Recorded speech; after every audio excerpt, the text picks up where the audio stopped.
Hello everybody, you're welcome back again to the Reggae Appreciation Society. Anytime we hear the word reggae, what first comes to mind is the Roots Reggae sound, popularized globally by iconic Jamaican groups like Bob Marley and the Wailers or the Burning Spear.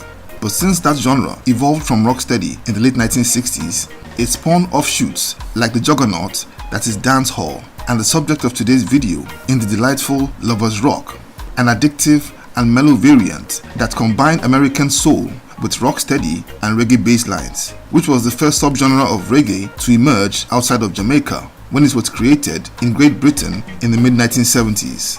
Lovers Rock was a cultural reaction to the yearnings of the children of the first wave of Caribbean immigrants to the UK, creating a version of reggae that resonated with their worldview and their surroundings. A craving that wasn't satisfied by the militant and spiritual admonitions of roots reggae or the gritty street chronicles of dancehall. The end product was a more soulful and melodic sound dedicated to matters of the heart.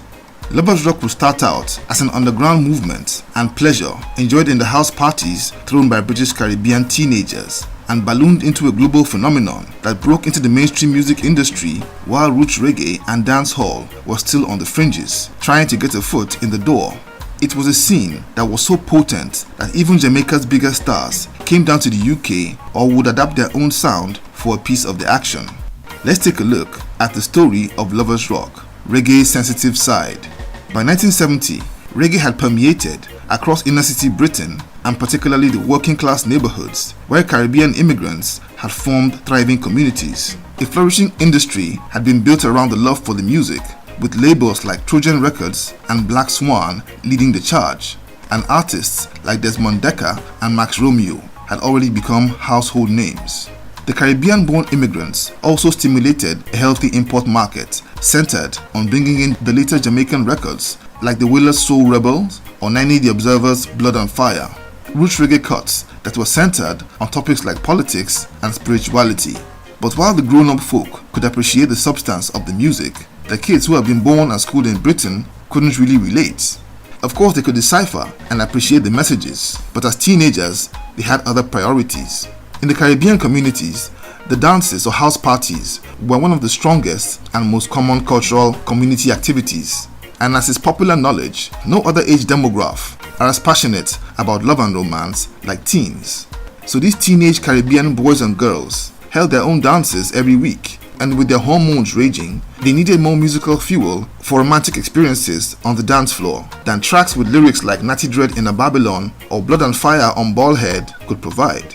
And unfortunately, the bulk of the music coming in from Jamaica couldn't fill that need, and no other group of persons can sniff out trends like businessmen, and one of them was a Jamaican-born entrepreneur and record label owner named Dennis Harris, and he was the one who would take a step to meet this gap in the market, and in the process would create a movement that would morph into a subgenre of reggae. In 1974, he had observed the breakout success of a track called Caught You in a Lie by a 14-year-old singer named Louisa Mark.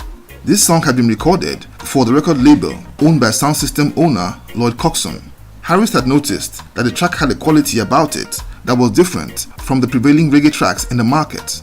He immediately got the idea to build on that example by crafting a variant of reggae that could appeal to black British kids by infusing elements that made it more soulful as well as lyrics in a language that the youngsters could relate to, namely love and romance.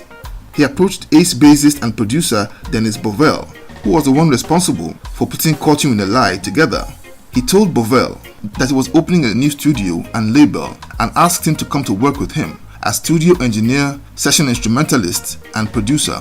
He also brought in guitarist John Piaget, who just like Dennis Bovell had a background in rock music and would be able to musically communicate this new sound. He imparted his vision to his new team and they began to create the new sound that would take over the UK in the very near future. In 1977, Harris named his new label after a track by Augustus Pablo, which was named Lovers Rock, and in time, the unique sound emanating from that outfit would come to be known as Lovers Rock. Just like Lloyd Coxon had done with Louisa Mark, he wanted the sound to be driven by young female vocalists. The first song released by the new label was a new track titled I'm in Love with the Dreadlocks by a teenage trio named Brown Sugar, and that track would go up to number 1 on the UK reggae charts. The next two singles, Hello Stranger and Black Pride, also got to number 1 on the charts.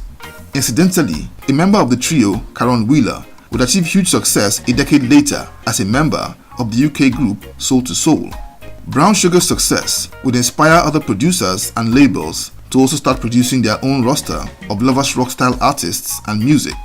But when the Lovers Rock label released the monster hit Silly Games by Janet Kay in 1979, it was clear that Lovers Rock was no joke.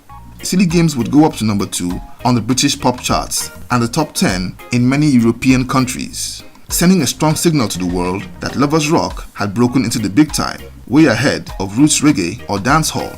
For close to 20 years, Jamaica had been the source of reggae in the UK, but in those times, the tables had turned. While Rasta culture and themes were dominating Jamaican music, some singers inclined more to love songs were finding the climate a bit difficult to expand the market for that kind of music, and they would begin to gravitate towards Great Britain. The first of these artists to take full advantage of what was growing in the UK was none other than Dennis Brown, who moved to the UK in 1978 and established his record label DEB Records, and his song Money in My Pocket became a hit and reached number 14 on the UK charts in 1979. Brown would soon be joined by Gregory Isaacs, Freddie McGregor and Sugar Minott, all in 1979. Sugar Minott, by early 1980, had recorded a single aptly titled Lovers Rock that became a moderate hit that sold 21,000 copies. The next year, he would follow it up with the smash album Good Thing Going, and the title track Good Thing Going would go up to number 4 on the UK pop charts. The likes of Freddie McGregor would also score several hits in the UK, and the biggest of these was the track Just Don't Want to Be Lonely, which got up to number 9 on the pop charts.